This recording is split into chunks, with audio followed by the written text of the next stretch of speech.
တစ်ဖက်မှာလည်းအမျိုးသားကအမျိုးသမီးလာနေပြီဆိုတာသိတာနဲ့ချက်ချင်းပဲလူမမာဟန်ဆောင်လိုက်ပါတယ်သူကတမင်တက်အားနဲ့ကျင်အောင်ဆောင်ပြီးတကိုယ်လုံးကြိုက်ခဲနေတယ်လို့ပြောပါတယ်အမျိုးသမီးကသူ့အတွက်ဘလောက်တောင်စိတ်ပူပြီးပြတလဲဖြစ်နေတာကိုမြင်တော့သူခိုးမပြုံးပဲမနေနိုင်ဖြစ်သွားရာကနေသူမမိသွားပါတယ်သူဟန်ဆောင်နေတာကိုသူမချက်ချင်းရိပ်မိသွားပြီးအဖွားဖြစ်သူကပါသူမကိုလိန်ညာခဲ့တာဖြစ်ကြောင်းသဘောပေါက်သွားပါတယ်ဒါကြောင့်သူမစိတ်ဆိုးမှန်ဆိုးနဲ့လှည့်ထွက်ပြီးသွားဖို့ပြင်ပါတယ်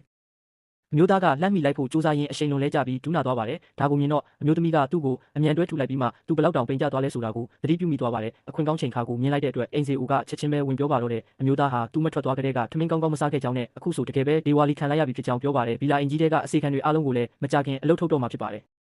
ရများသွားတဲ့အမျိုးသမီးကနောက်ဆုံးတော့စိတ်ပျော်သွားပြီးအိမ်မာနေကသူ့ကိုပြုစုစောင့်ရှောက်ဖို့သဘောတူလိုက်ပါတယ်အမျိုးသားကတော့အတိုင်းမသိဝမ်းသာသွားပြီးအမျိုးသမီးကိုသူ့အပေါ်လုံးလုံးလျားလျားအချစ်တက်ဝင်လာအောင်လုပ်ဖို့ဆုံးဖြတ်လိုက်ပါတယ်အဲ့ဒီညမှာအမျိုးသမီးကဆေးထုတ်ပြီးသူ့ကိုတောက်ဖို့ပြောပေမဲ့အမျိုးသားကဆေးကားမှကြောက်လို့ညှင်းဆန်ပါတယ်ဆေးတောက်ဖြစ်အောင်အမျိုးသမီးကဆေးကိုစွပ်ပြုတ်ထဲအရေးဖြောထည့်ပေးပြီးဒီလိုဆိုရင်မခါတော့ဘူးလို့ပြောပါတယ်ဒါပေမဲ့အမျိုးသားကတစ်ချက်ပဲနမ်းကြည့်ပြီးစွပ်ပြုတ်ကခါသွားပြီလို့ပြောပါတယ်အမျိုးသမီးကမယုံတာကြောင့်ကိုယ်တိုင်တငုံမြည်ကြည့်လိုက်တဲ့အခါစွပ်ပြုတ်ကတကယ်ပဲခါနေတာကိုတွေ့ရပါတယ်ဒါနဲ့သူမကဆေးတောက်ဖို့အတွက်သူ့ကိုဘာလုပ်ပေးစေချင်လဲလို့မေးလိုက်ပါတယ်အမျိုးသားကရှက်ကိုရှက်ကန်းနဲ့မင်းကကိုပစက်နဲ့ခွင့်ကျွေးရင်ဆေးတောက်မယ်လို့ပြောလိုက်ပါတယ်သူ့ကိုအံ့အားသင့်သွားစေတာကတော့အမျိုးသမီးကစွပ်ပြုတ်ကိုတကယ်ပဲတငုံပြီးသူ့ပစက်ထဲကိုခွင့်ကျွေးလိုက်တာပဲဖြစ်ပါတယ်